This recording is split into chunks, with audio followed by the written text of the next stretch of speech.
I think I can start stumbling through an intro, right? Sure.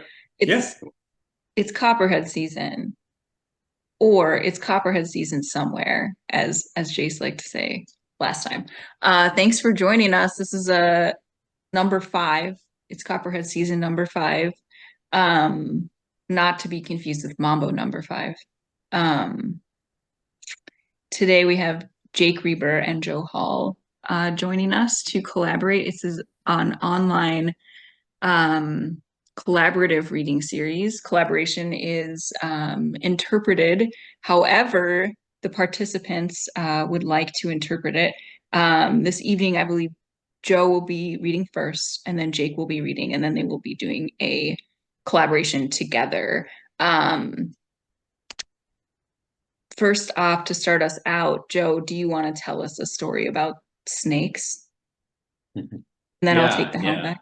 Okay. Okay. Yeah. Snake story. So when I was, I don't know, like 8, like very young, my dad was working in the yard and I was out in the yard and he had this bucket, like these drywall buckets. And he's like, Joe, check out that bucket. And I said, okay, cool. Yeah. So I walked over there and I'm like 8. So I'm like not much taller than the bucket, which is like, and I peek in and it is that bucket is entirely full of poisonous snakes. My dad had filled the bucket with a bunch of copperheads that he had found in the property, and those copperheads, which could have easily killed me, were like 2.5 feet from my head. And that was my dad's sense of humor. So that's my biggest memory of copperheads is just having like them sprung on me as like an 8-year-old. I have a couple of follow-up questions. Um, One, did your dad laugh about that? Yeah, Two, he thought it was hilarious. Yeah.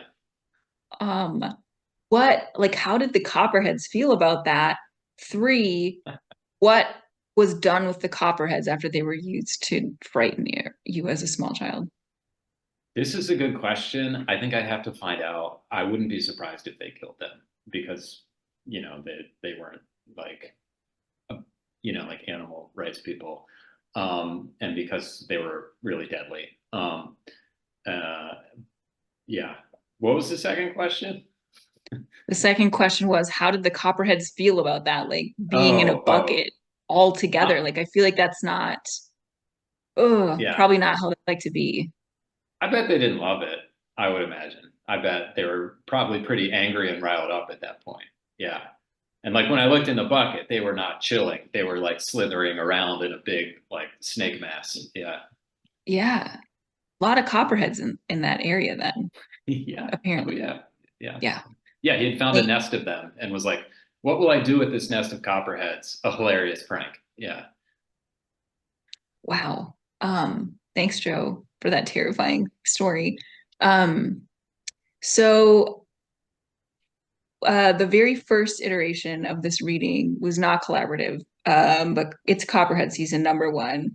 Happened in July of 2023, and Jace Britton, who is my co-host, and I and Joe all read together. Hmm. Um, and for that reading, Jay Beesimer offered a really incredible story about snakes. And so that's why we start off every reading with a story about snakes. So thanks, Joe, for that story about snakes. Um, I also, if you'll allow me, I'm going to weave in some threads. Um, Joe and Jake are friends in real life, and their friendship actually led to my knowing Jace in the first place, because um, Jake is published, some of his work is published with 1111 Press, and 1111 Press is the press that published my second book. And I actually found out about them from Joe, who is my friend of 18 years. And I found out about them because Joe is friends with Jake. And because I found out about 1111, I became friends with Mike Correo. And that's how I know Jace Britton. And actually, also, Jace and I met in the internet first through Mike Correo, but after that, we met in person because we both sat down next to each other at a reading at which Joe Hall was reading. So just try and like follow all those threads around. I mean, So I have a I was just gonna say we could barely close the threads ourselves that we were sitting next to each other, and I think we like kept like looking at each other like because we had met on Zoom, and you know the size difference between your computer screen and real life, like we couldn't figure out exactly where we knew this regular size person from, and it took us about half the reading to finally just say like, "Are you?" And yeah, Joe was reading there, and yes, like accurate. you said. Yeah, that's it. So I have a very strong investment in the friendship of Joe and Jake. Thank you both so much for reading. Jace, did I forget anything, or shall we go into reading bios? Is there anything you want to add? We could mention that folks are welcome to sign up. And there's that link to that there's a running list, and we're getting back to people slowly, but and anyone's welcome to throw their name in the hat to collaborate in the future. Most of the other ones we've done have been a little more of a blind matching people who weren't necessarily aware of each other or each other's work before, but you never know, you might end up in a collaboration with a dear friend. Thank you for remembering that, Jace. I just put the link to sign up in the chat.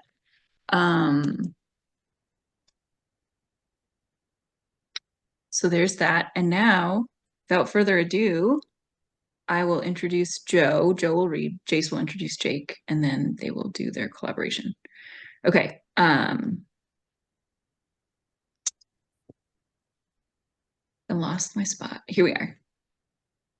Joe Hall is a writer and educator. His books of poetry include Fugue Strike from Black Ocean 2023 and People Finder Buffalo Cloak 2024. Current Affairs on Fugue Strike, a remarkable poetic project unlike anything else in literature today. Hall has performed and delivered talks nationally at bars, squats, universities, and rivers.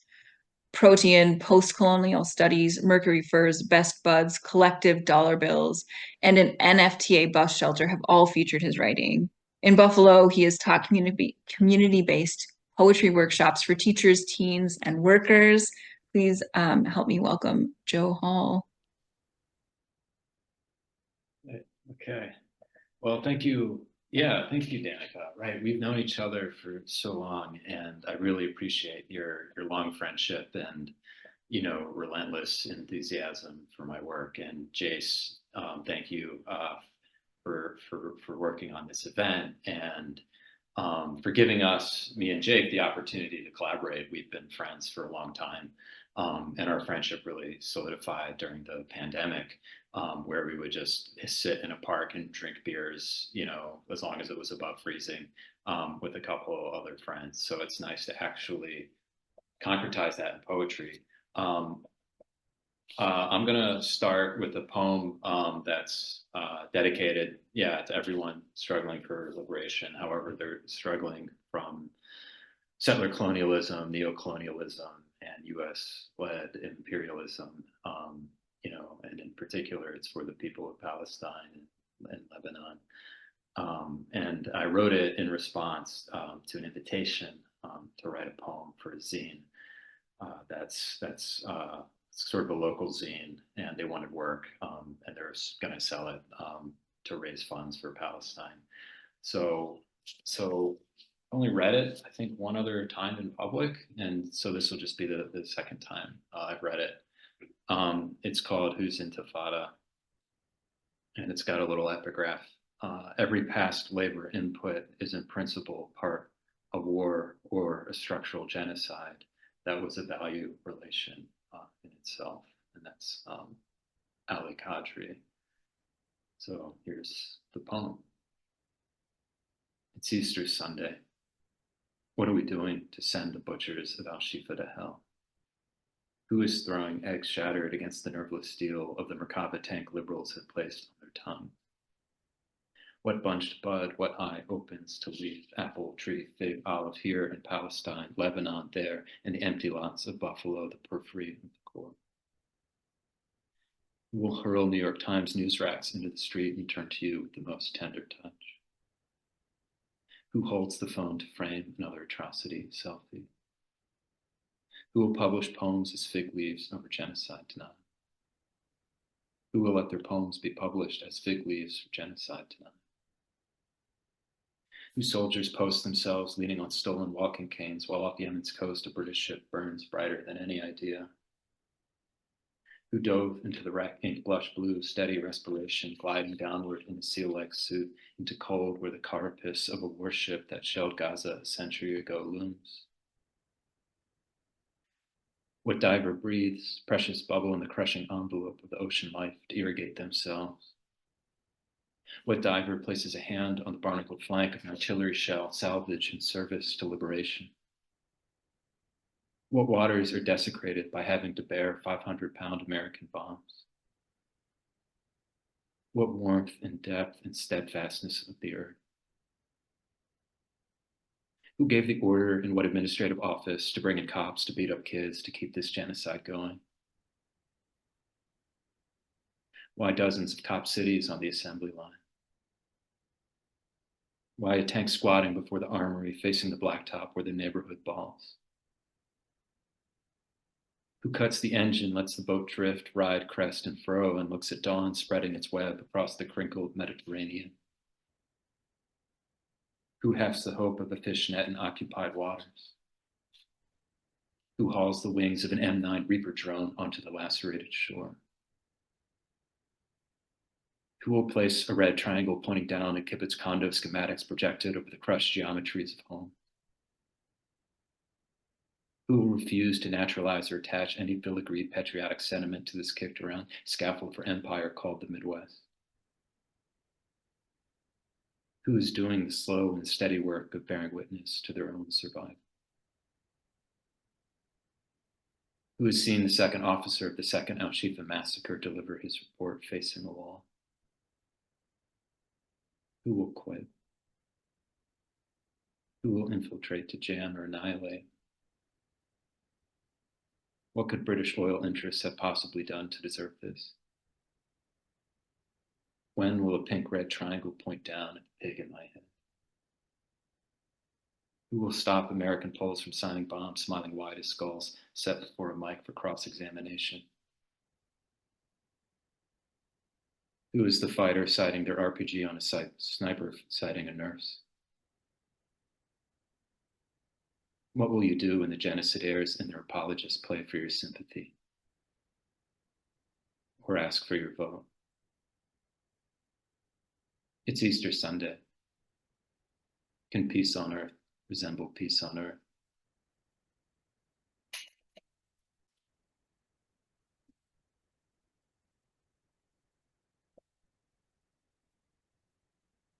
Oh, hey, Diego. All right.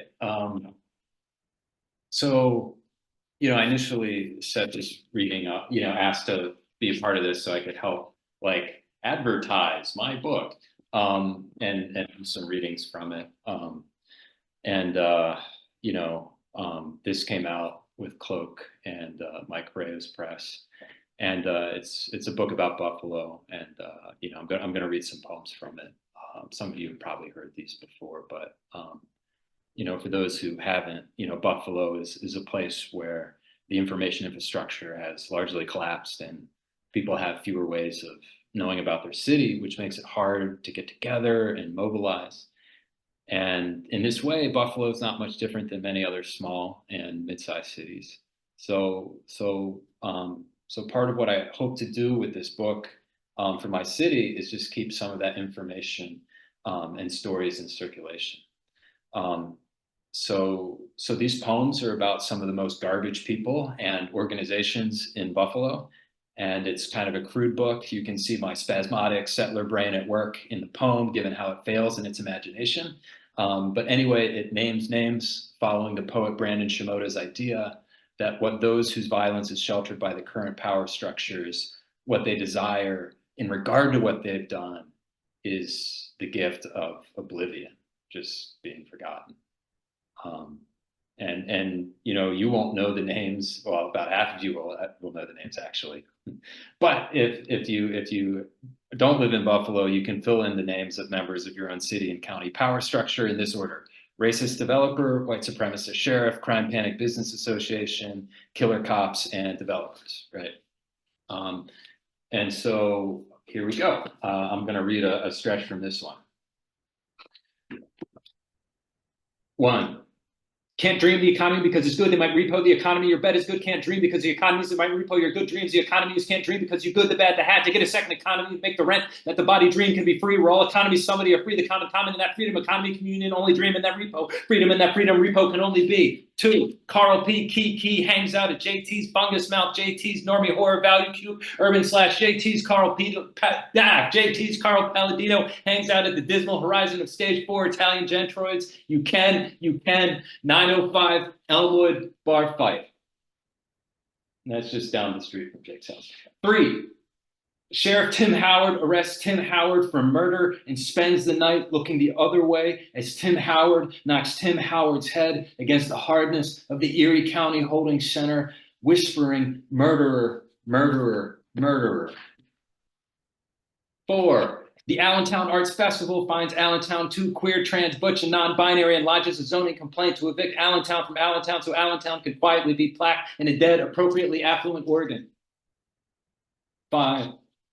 Officer Tedesco stops Officer McAllister outside of his house in Kenmore, his house from which an American flag flies with one blue bar. Officer Tedesco demands Officer McAllister stop and show him his hands. Officer Tedesco then beats Officer McAllister within an inch of his life, so Officer Parisi, who is circling Mank Park, steps out of his vehicle and shoots Officer Tedesco 38 times. Officers Parisi and McAllister write a false report at the station. Officer Tedesco files a false report in hell. Narcotics detective Joseph Cook, during a drunk no-knock raid on the police station, stumbles and kills Officers Parisi and Tedesco. They were all thrown a parade by the Minister of Flies. All the people come to lick their shining leather while the chief of police reads collaborative fiction applause.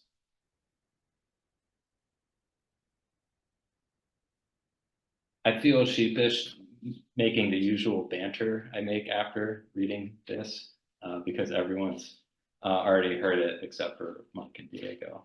So this highly self-conscious banter will have to do it. Let me read one more from this. It's going to be about a couple of developers called the Simonellis.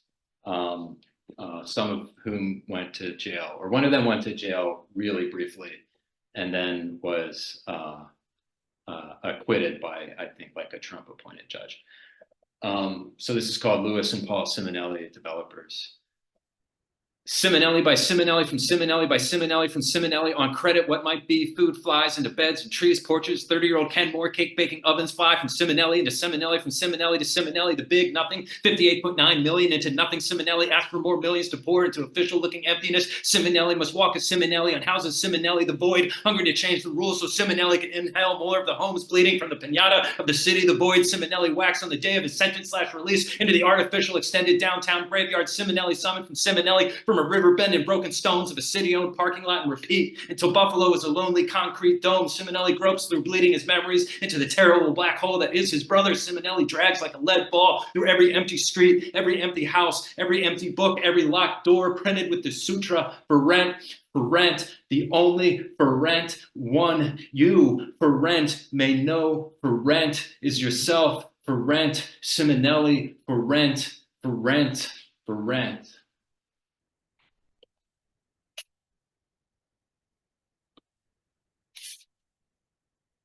So that's Buffalo, People Finder. It goes on like that, just having powerful people torture themselves. And then I'm gonna end with just someone else's poem. You know, I kind of struggled over like what poem I wanted to read. There's been a million great ones. And one of the ones I didn't ultimately pick, but I'm going to drop the link here. This is Ibrahim Nasrallah, who was born in 1954 in Palestine. This was published in Palestine. In Protean, and it's just an incredible and you know, poem and a moving poem. I'm not gonna, you know, if you want to get my book for the maybe 2 people who don't have it, you know, great. Also, there's a fundraiser. This is for water infrastructure in Gaza. So it's for the city of Gaza. Yeah, there's that. So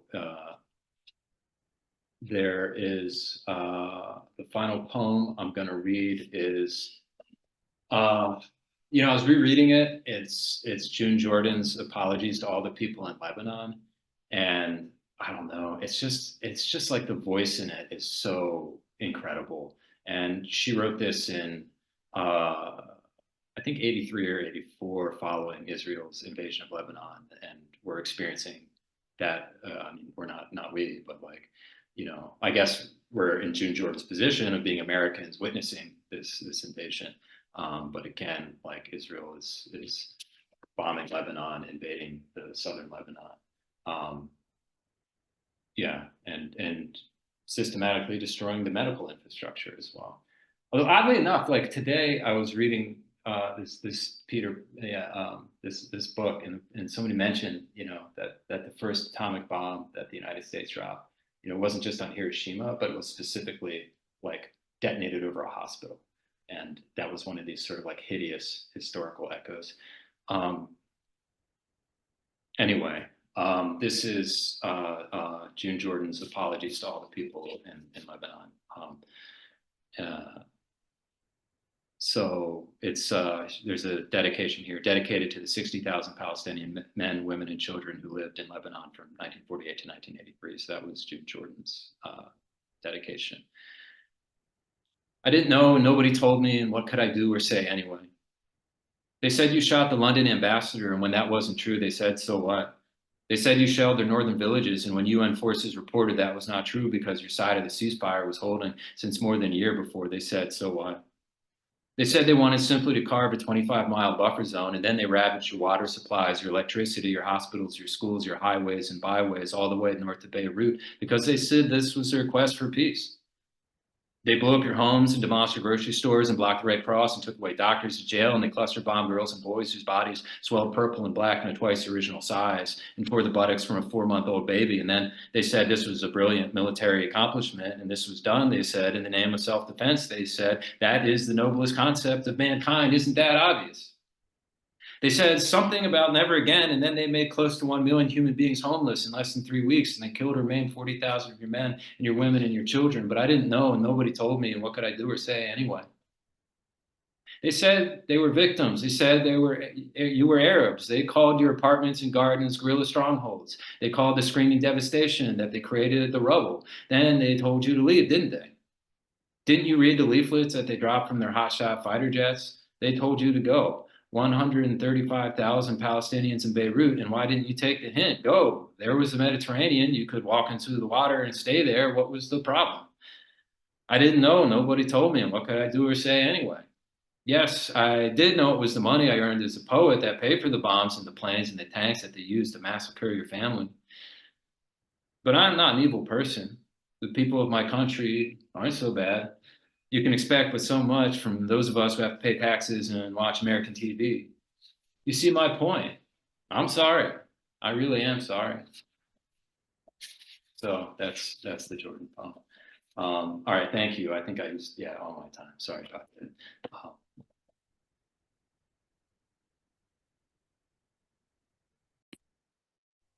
Right. I am going to introduce Jake Reber. Thank you, Joe. And you don't have to worry about the time. We can worry about it, but you shouldn't. I'm sure Jake isn't worried about it. So Jake Reber is an artist and writer from Buffalo, New York, where he co-curates Hysterically Real. He's the author of LEECH from 1111, Zero Excess, also from 1111, Invasive Species from Void Front Press, Bureaucratic Topologies from Goss PDF, and other books of experimental art and poetry. You can find appropriate links to the things I've mentioned in the chat. But with no further ado, let me introduce Jake Reber. Thank you so much, Jace. Thank you, Danica, as well. And also Joe. You know, I I feel like I also have like weird threaded connections and relationships through this particular cluster. Also, yeah, Mike Correo has been kind of hovering around um, the edges of all of this, and I'm actually going to be reading a little bit from a work that I wrote, but did a lot of kind of collaborative work with him leading into this. And I would say that my friendship uh, with Danica is like through both Joe and Mike, kind of mediated in various forms, and then by extension also with Chase. So yeah, thank you all, and I want to read a little bit from LEECH. Um, it's just like a sprawling kind of mess of a text. It's not even really broken necessarily into like specific poems or pieces, so I kind of just like weave my way through it. So pieces may pick up and drop as I kind of wander through.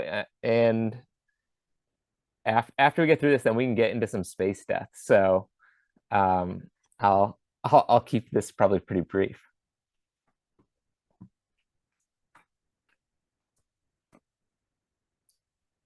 I remember the spiders slowly spilling out, an electric shutter step, a lightness in their violence, miraculous architecture and repetition becomes commonplace, build and rebuild with beautiful intentions. I imagine again and again, the lines extend and entangle, surreal crosses and crucifix networks. Sometimes feel nothing. The lines that follow us cut through the surface, leak across the landscape. Sticky threads like black coagulated blood stretch between past selves and the present. Each thread is composed of thinner threads, all entangled and not necessarily distinct from one another. Sometimes angles, it appears the bifurcations are brief and then return to a unified structure. The apparent unity is always incomplete or blurred. As you get closer or untangle the strands, the edges begin to fade.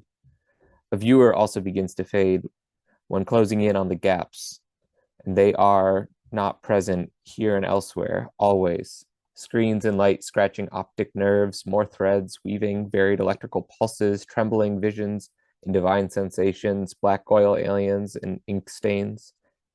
Apophatic ritual short-circuited by apathetic desire, low-budget mysticism. Smithson said boxes and boxes, the echoes of everything that has ever been and what will always be.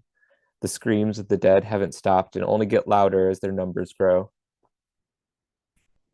I remember repeating words and repeating actions, channeling these desires through myself, parasitic relations all the way down. As you read, pause, wait, hold, delay.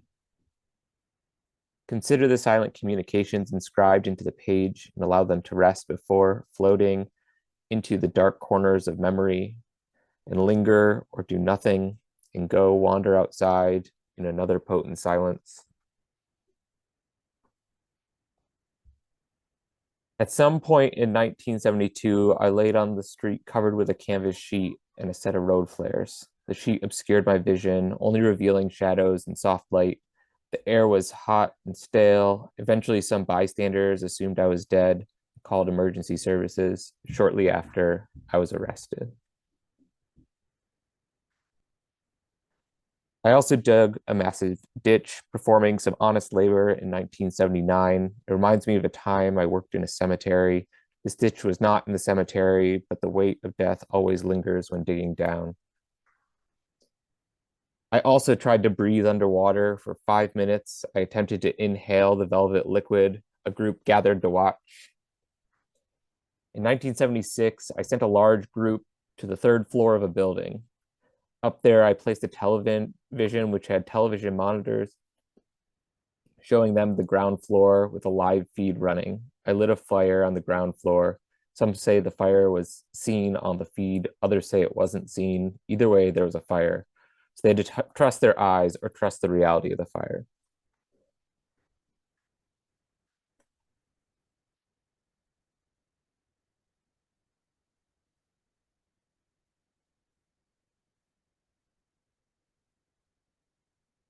The poems move through letters, handwritten sections, extended descriptions of landscape and space, self-praise, mythologizing fragments of history consumes all. Beginning of volume 3. The first line plays nicely, emphasis throughout on visual perception and proximity describe also allow for this totalizing vision, a poem to cover a nation. This is continued in the next line. Again, seems interested in observing and mapping a system of rule, an empire of sorts. Cybernetic poet, embedded the observer. Many of the poems explicitly call attention to the observer, someone documenting their perspective, which is always intertwined with the scene.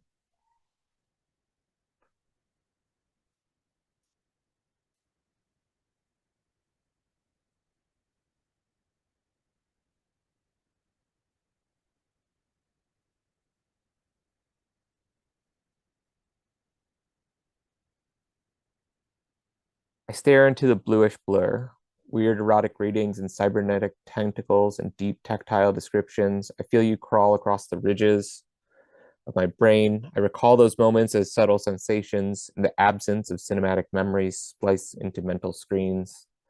Metal-edged shovels, tenebrous winter, vortexture, angelic hopelessness, cannibalistic rituals where words eat words, a positive feedback loop that requires endless feeding, a battery to drain, a static charge running through an Ouroboros, a non-existent apocalypse, a slow death slog, still life. It is possible to feel much worse than I'm willing to accept. I'm static, I am death, I am disaster, I am another, I am here, I am nothing, I am open, I am silent, I am still, I am fragmented, I'm feeling, I'm blurred, I'm glitched, I'm sleeping, I'm learning, I'm oscillating. I am writing, I'm a parasite, I'm okay, I'm crying, I'm under, I'm reading, I am meditating, I'm meditating. Writing that will disappear into the internet death spiral. I hope you can delay the inevitable or feel or whatever. Save these memories after mass production of written works head towards decay and forgetting. An impossible future that will take the impossible to prevent. Don't let this all burn up at the end of everything. I want the echoes.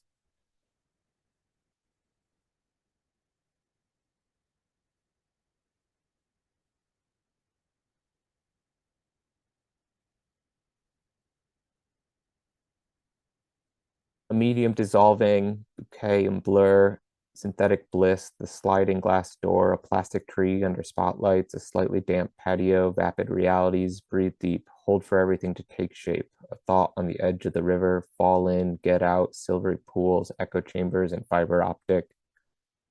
Slight glance into the morgue, another foundation, another headstone, another prayer, cut across the truth. Feeling closer to textures than truth, rigid forms, open windows, material substrates in repose, extant text, another line, a space just beyond the end of my tongue between the last word and the next, hot speech or sound, a sensory blur in an operable zone, a delay, a feeling, present, high ambient blue light, hyperventilating, glitchy eyes, static breath. An aesthetic web, cannibalize arachno-leeches, the stabilimenta, and swerve, recalibrate the genetic passages to allow for parasitic processing, delays expected eventually.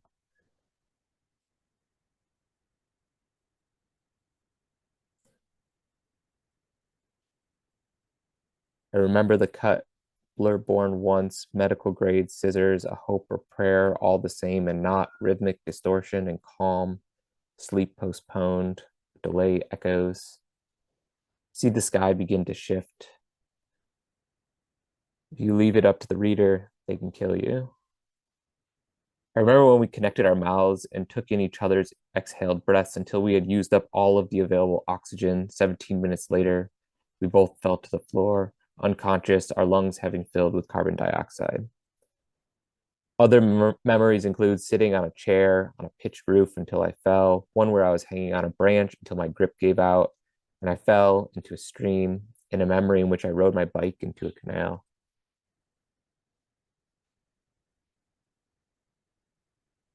Sampling, quiver, open, split, see, adjust, equinox, zeal, loop, hardware, none, emptyless, erotic, stable groove, desire, vapid groove, rub, wait, construct, hold, soothe, none, cool, pressure, aquatic, cut, sacred, curve, swell, zoom, fast breeze, repeat, swerve.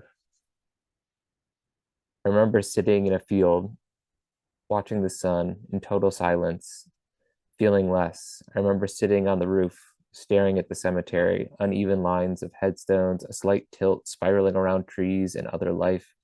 Feel the cool air, expand the lungs, note your wandering attention. Return to the flooring orb at the core of your being. Feel the void within its center. Expand and release. Stare into TV Buddha and repeat and repeat and repeat. Cool. Thank you.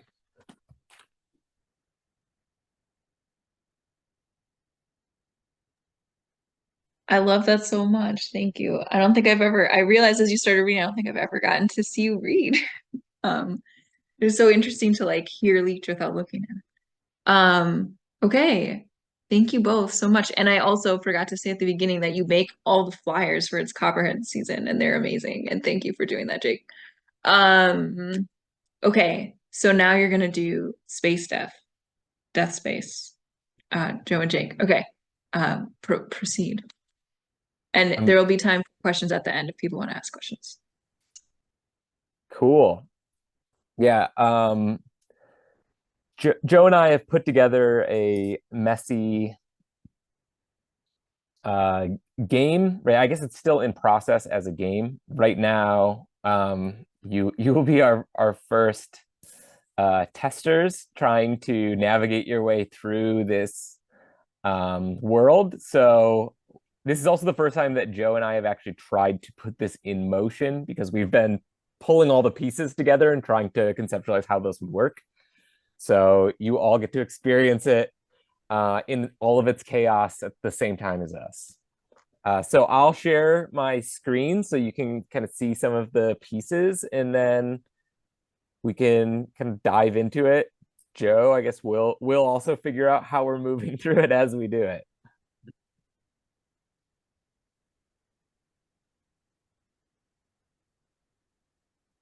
All right. Oh, all the links that I opened up during Zoom are pulling up right now as well. Okay. So hopefully you can see all of these pieces. So this is Space Death. When we move in, I'll kind of move through the different parts of the experience, but we're going to move first into the welcome to let you kind of ground yourselves within this game world, and then we'll jump into the various scenarios. So welcome to space. You will die here. Yes, take that in. Remember, there is nothing you can do to escape death. Your death is a certainty. You will meet your demise before the mission is complete. Feel that. Again, take that in. The specifics of the obliteration of your personhood remains unclear. Your actions will determine these details. Remember, there is no escape. There is no alternative, just death, space, and death. Silence, and even after your death, remember, death awaits us all. We will eventually meet you there. Meltdown, fragmentation, nothingness.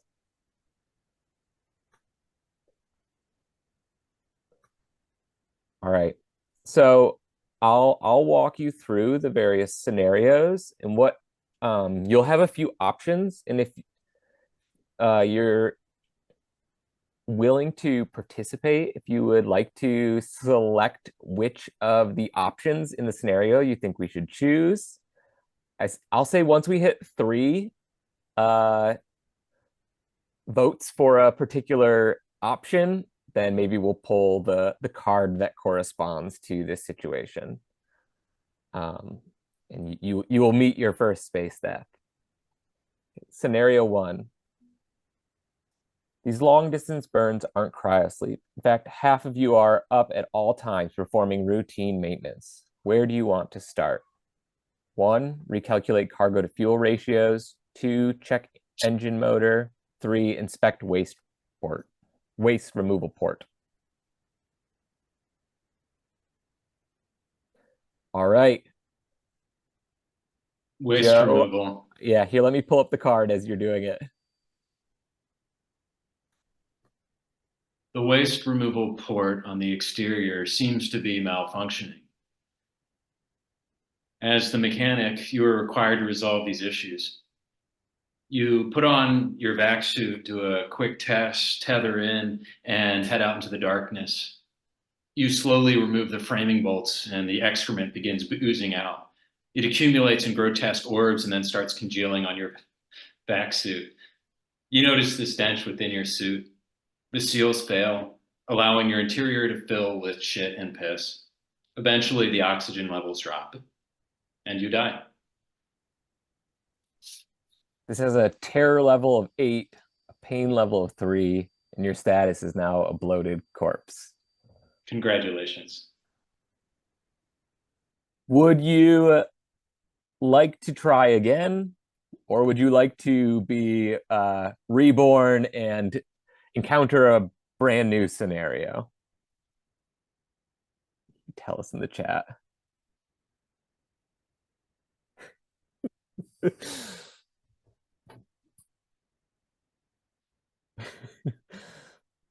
All right.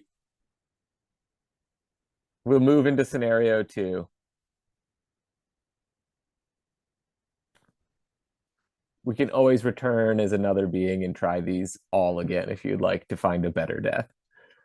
Scenario 2, you and the engineer are in the galley playing a wildly convoluted board game involving cards, plastic tokens, shifting holographic display, texturing the terrain of 4-tiered board when you receive an alert. There are 3 ships flying hard and fast to intercept you. Given your course, fuel, and maximum speed and their vectors of approach, you can outrun one long enough to engage another. Which ship do you engage? Pirate heavy frigate, bounty hunter corsair, or the Veroth light frigate?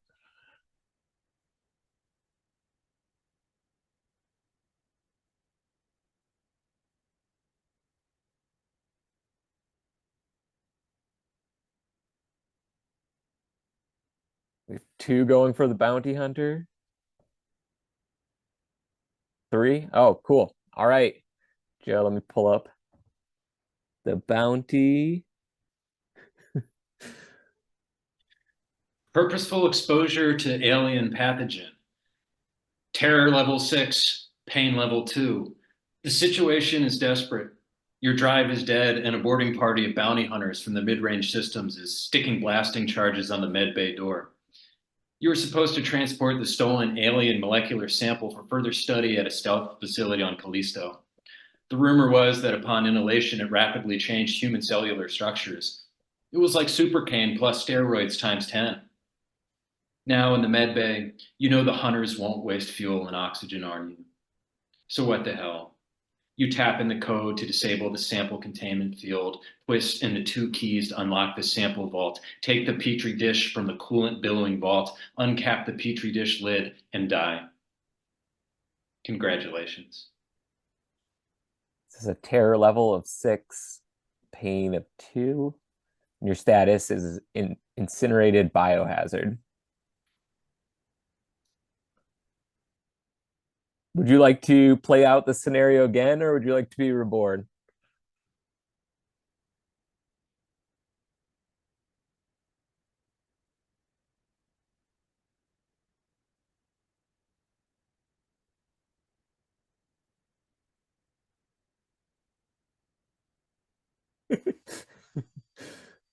Oh,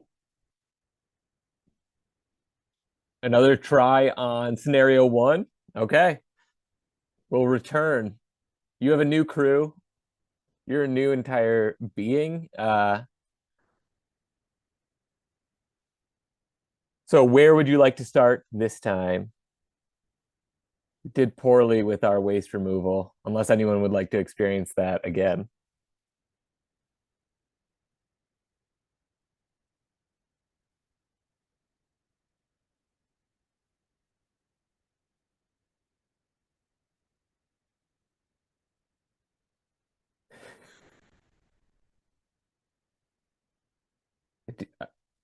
Yeah, I think this seems like a great choice.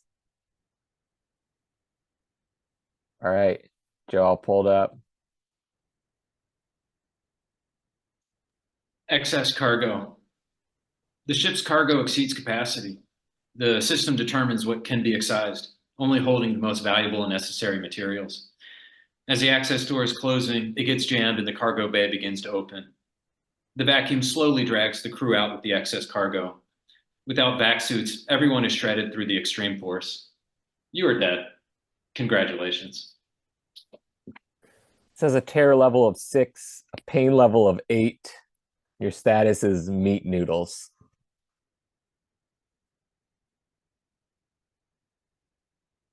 Would you like to play out this scenario again, or would you like to be reborn and hopefully encounter a brand new scenario?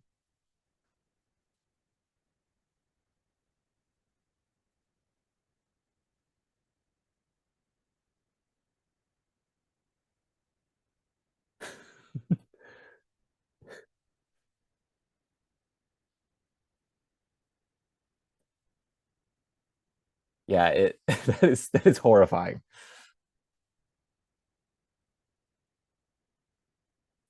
All right. New scenario.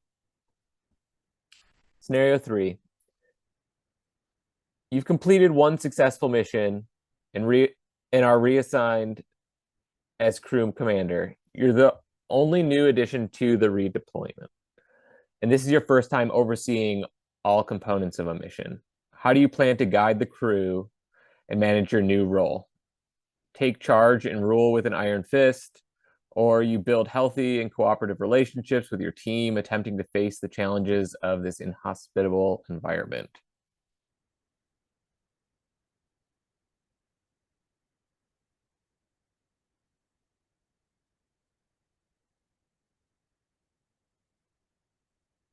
All right.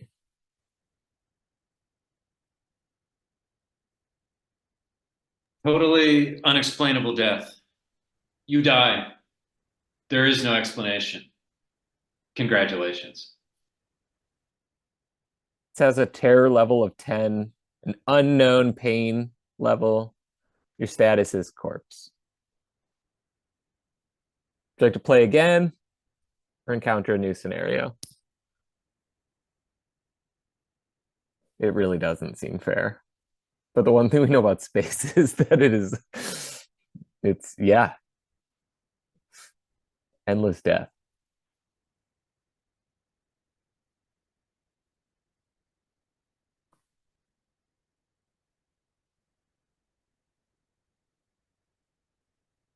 Would you like to encounter scenario 4 and see what awaits you?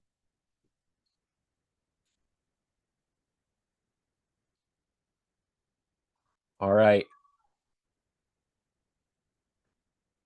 Scenario 4. It's been a long several thousand light years. You are almost home with a cargo bay stacked high with requisitioned goods.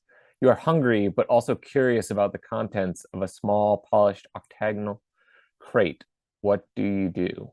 1, eat, or 2, open the crate.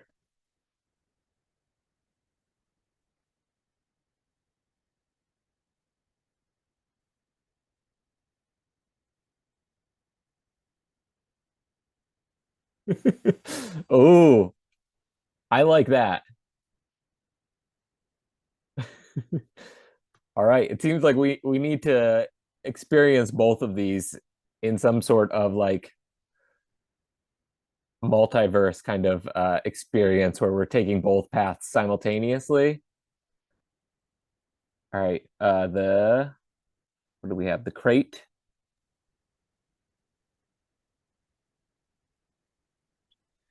Crate explosion.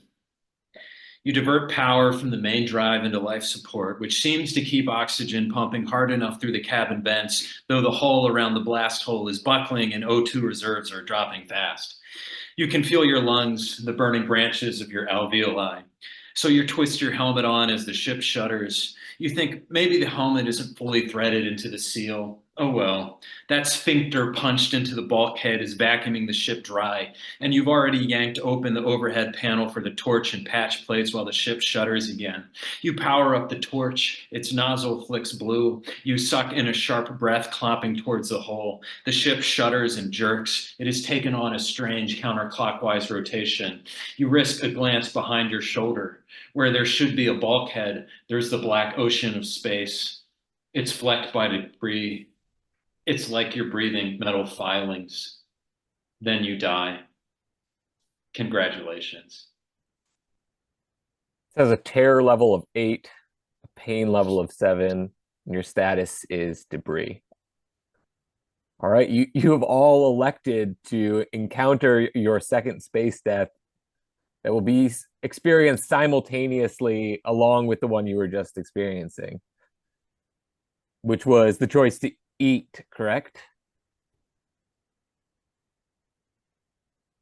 Bad ration before reentry. Hard deceleration. The extreme G blacks you out at the same time your stomach decides it doesn't want to host the load of Campylobacter you delivered into it by eating a ration you found below the condenser. You thought the assistant engineer squirreled it there for herself. You vomit in your helmet and breathe in the vomit and die. Congratulations. Does a terror level of 2, a pain level of 7. Your status is corpse. Because we've experienced all possibilities within this scenario, we will move on to your 5th scenario. And final. I believe this is our final scenario. Yes. All right. Scenario 5. You can read the writing on the wall. Crewing on this ship is going to get you killed, so you slip away when you're on leave on Luna. You walk into a temp agency determined to take the first job. After a series of scans and psychological tests, you're offered a position on either 1, a small science outpost, or 2, the Mars colony.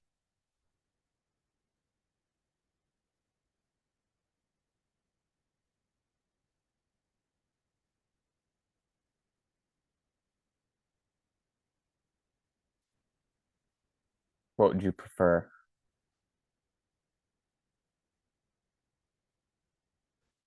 2?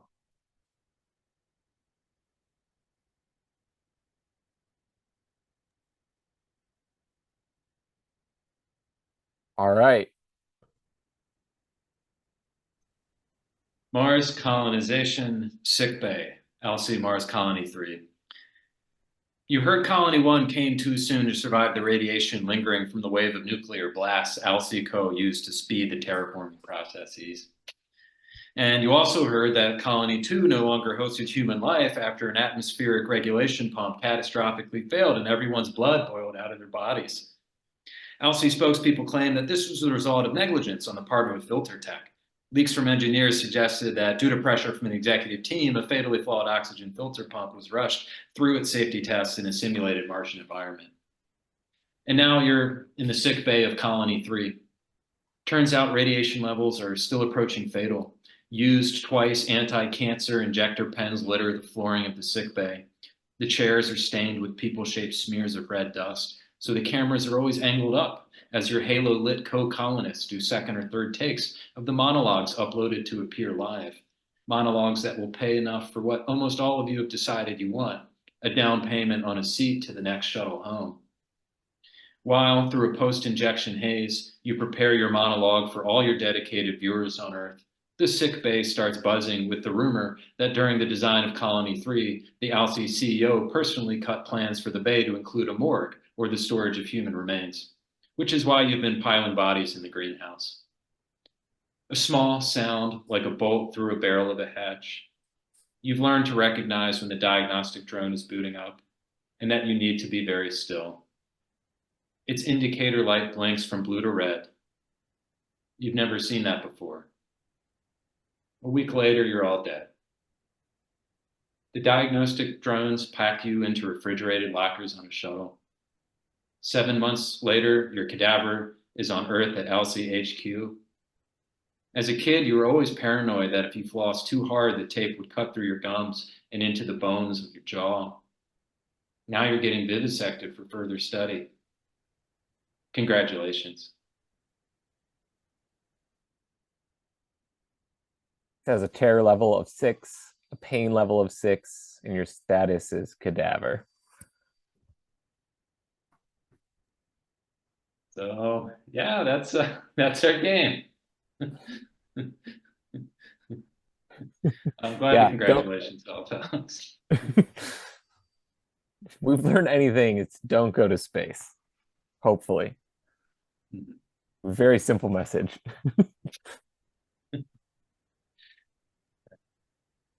Who says board games can't be education?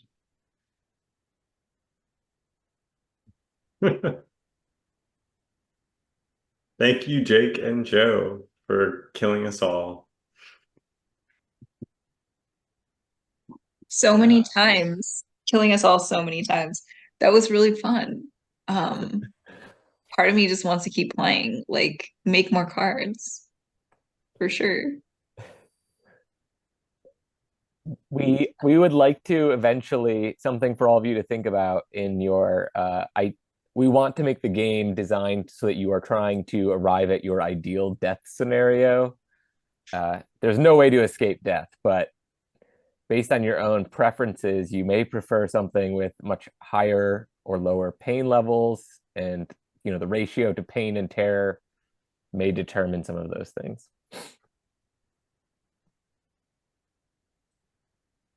Excellent. Well, thank you very much for this, all of it, your individual readings and this game that you shared with us. We can stick around if people want to ask questions of Jake and or Joe, either about space death or other things involving the reading. Does anyone want to ask questions?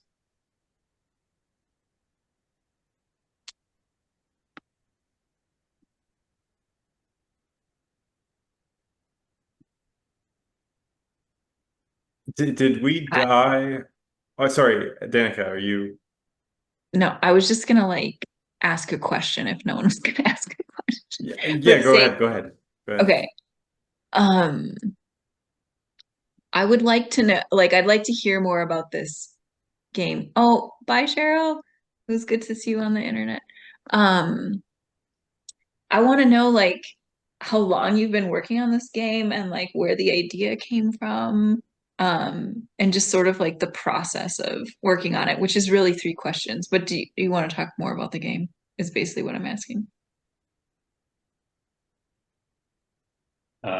Jake, you want to get us started? Sure. Well, I'm trying to remember when did we start doing all of this, like right when we knew we were going to be collaborating? Was that the beginning of the game? Yeah, I think so. Yeah. So I think that was the starting point. And then we immediately came up with some deaths, but then had no idea how anything else was going to work beyond that. Yeah, I feel like that's about as far as we got at that point. Joe, did you have other kind of preliminary thoughts? Yeah, I mean, I think we had like really like a pretty, we didn't know what we were doing. We just knew we wanted to make a big fake game. And so like every night for about a month, like in my 5 minutes of remaining consciousness, I was just writing little like cards and rule sets and win conditions like in a notebook. And so there's about 30 pages of like game material that are not here that involve like dice and like impossible dice and like factions and rules. But we settled, yeah, I think it was Jake's idea to settle on like what if we do this as a choose your own adventure, and we just all die at the end of each of those. And I think Jake came up with like 15 deaths, and we wrote like half of them, I think, just sitting at somebody's house, like thinking of ways to die. But believe it or not, Jake wrote the waste disposal mechanic death. And I feel like that was really throwing the gauntlet down, because I was like, oh, damn, like that's, yeah, I gotta really make space suck real bad. So yeah, I think that was part of it. But then I don't know, Jake, you we also had a zine fest where we needed to come up with like little pamphlets, and then Jake came up with the art. I don't know if you want to talk about the art for it, Jake. Yeah, I've been doing like a lot of like digital drawing and illustrating lately, and I wanted to, I've long enjoyed just like all of the various pieces and illustration that accompanies a lot of the games. Or there have been games I've played that I wish had more like exciting kind of visual components to them. So I thought maybe we could try and dive into some of that, because we also play a lot of games together and have um spent a lot of time thinking about some of the successful or less successful kind of mechanics within various games that we're playing. But yeah, as soon as Joe started throwing things to me, um I was able to, quickly start to like whip up some drawings with them. A lot of them, as you heard, especially some of the description that Joe gave, were incredibly vivid in their description. So it wasn't too difficult to come up with images that accompanied. Yeah, and I think the only thing I'd say is like running in the back of my head was something I had heard at a certain point, which was like, through certain perspectives, like most sci-fi narratives are about colonization. So that was that when Jake was like, well, let's just kill everybody. I was like, oh yeah, okay, it's good. Yeah, I can feel good about that. The ending. That's amazing. Thank you. So you seriously, I'm trying to remember when we first talked about the two of you doing this reading. So you've been working on the game for like 6 months or something, and it's already this cool. Are you gonna keep working on it? And like, do you have ideas for putting it out? Like, is it gonna be digital or like physical? Have you gotten that far? We have definitely not gotten that far yet. I would say like before the Zine Fest, we're like, we just need to have some sort of materials. So then I think, came up with kind of the card design and kind of the way of like compressing some of the text down as well to fit that. And then when we realized we were going to have to do this live in some ways, that was when we started figuring out. So I'd say it's probably been in like the last week and a half that we figured out any sort of like mechanics to this structure. So no plan yet as to how that would happen. But if anyone has thoughts, would material objects be more exciting? A digital release of these things? We definitely plan on, or at least I would love to continue developing this. Yeah, Joe? I really just want cards. I want like physical Yeah. cards that I can pull and be like, how am I dying today? Yeah, yeah. I have to say I'm surprised at the revelation that the waste management card came from Jake and not Joe. That somehow I think that the like unanimous vote on that first card was like, oh, the waste card's going to be good because Joe knows all about that. At least that was my vote. I was like, oh yeah, this one's going to be like a thoroughly researched space waste disposal scenario. But it didn't disappoint. But maybe that's a source for friendship for the two of you, that you both have a sort of passion for waste disposal. We do both enjoy waste. I think Yeah. I knew that just Joe would love any card that involved waste, so I had to make one. Yeah, and the viscous. Yeah, yeah, yeah. I did the one about vomiting in the helmet, and I was extremely stoked about Jake's illustration. So, yeah. There's a full color version as well. Yeah, it's gross.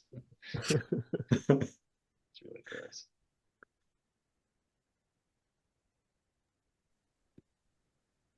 I wanted to ask one question.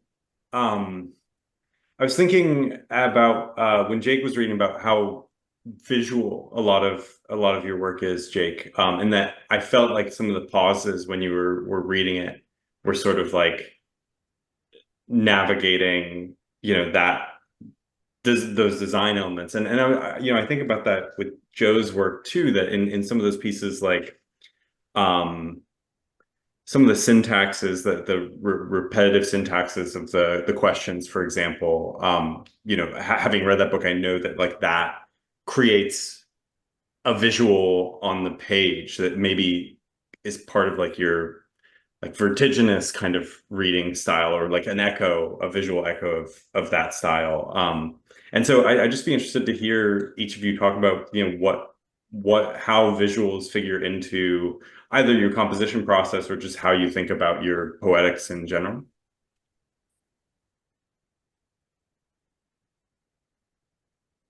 Okay, yeah, I guess I'll start.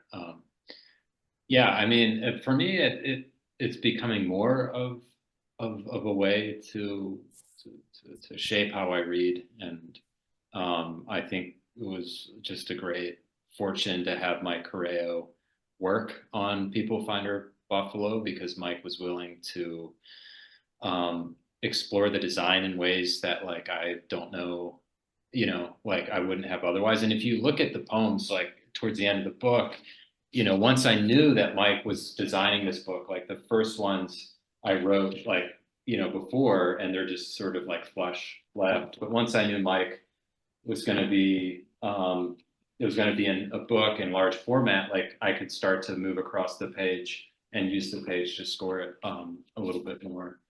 And you know, the final thing I was doing before we gave this reading was, yeah, scoring all of the space deaths. So my copy has a ton of paragraph breaks in it, so I know how to perform it, and that's usually sort of something I do for every performance is change the actual thing to make it match how I want to perform it. But Jake, you probably have a better. No, yeah, I mean, that sounded incredible. I wish that I had something like, it seems like very kind of systematic and really intentional, where there's like something maybe more just like intuitive in the way that I'm like thinking about the visual space of it. As you're saying, like a lot of that is, you know, the space in the reading is generated through the visuals, but also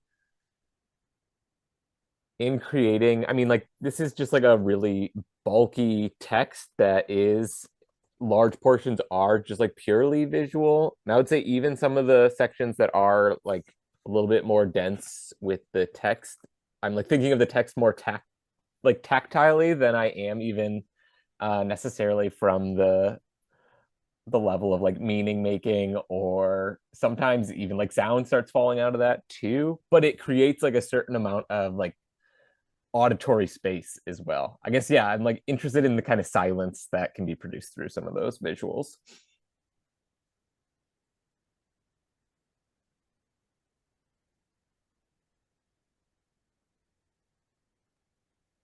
Thank you so much for asking that question, Jace. I love both those answers. And the space, like I noticed the space that you left Jake in the reading too, like it was really effective. I don't know, it was just like um it worked well for the material. And Joe, you know, I'm like a huge fan of the way that you read. And I can't, this thing you just, I'm gonna think so hard about this thing you just said about using the page to score. Like, yeah, using the space on the page to score. That's incredible. Um, I don't have any other questions. Jace, did you want to ask anything else? Uh, okay. I am on. Okay. No, nothing springs to mind. Just only a thought to add on to what you said about scoring is that I initially heard it as I'm understanding now. It took me a minute to catch up with the context of that scoring as in music, but I was hearing score as in you sort of you know, it's something you do to fold the page. Mm. And so I had a more, my brain has been working through what that meant, and I do really like the audio version of that. I was in a like book arts world, but Yeah, I love both of those. yeah. yeah. Take the homonym for the win. Yeah. Yeah, Yeah, I always encourage students and really anyone writing to let homonyms do extra work for you. absolutely. Um, Danica? I was just gonna say thanks again. Like this Yeah. was awesome. Yeah. Um, Yeah. We I'm appreciate I'm so glad to see like a collaboration with a results so, I don't know, so lively and so engaging, and something you can engage with. That really is exciting to me. Thank you for creating a space for us to work on. I don't know if we would have made any progress on this. Would have been one of our other like random ideas that just kind of float off into the ether. So yeah, thank you for kind of creating a space for this kind of work to exist and for us to like pursue it. Yeah, definitely. I mean, creative work, I mean, collaborative work is so undervalued, and there are so few, venues for it. So I'm really glad to have this one. It reminded me just how much I love doing this kind of work, like, and working with Jake. It was a ton of fun. So, I think it's such a cool premise, I was glad we got to do it. And so thank you. Yeah. And plus, I got to hear Jake read. I mean, that book is like 400 pages, so I never get to hear the same thing twice, and it was beautiful. It was a really gorgeous read. Do you keep track of what you read, Jake? I have like things marked in here that I've read, and sometimes like those are starting points. But yeah, as you saw, right, that a lot of that kind of movement is just like trying to find pieces that are sustained enough to read or that kind of flow out of one another. It's like it's been a really fun kind of reading practice that I've had for like doing chunks of this, but it's also a little stressful because I don't ever know exactly where it's gonna arrive. Yeah. I loved it. It was awesome. I wanted to do like a super long reading where you just read the whole thing, but like not in order, just like slide in and out. Yeah. No pressure. It'd be so fun to make an audiobook in that style, but just release it as a straight audiobook and then no one can follow where any of it's going. Yes. Yes. I'm all for that. Okay. Thanks everyone for coming also. I should have said that earlier because people had to dip out. But yeah, awesome. We'll be back sometime around January. And thanks again, and we'll be in touch, obviously. I guess that's it. Yeah. Right. Bye, y'all. Amazing. Bye, Bye, everybody. Thanks, Kara. Thanks, Kara. Cool. All right. See you. See ya.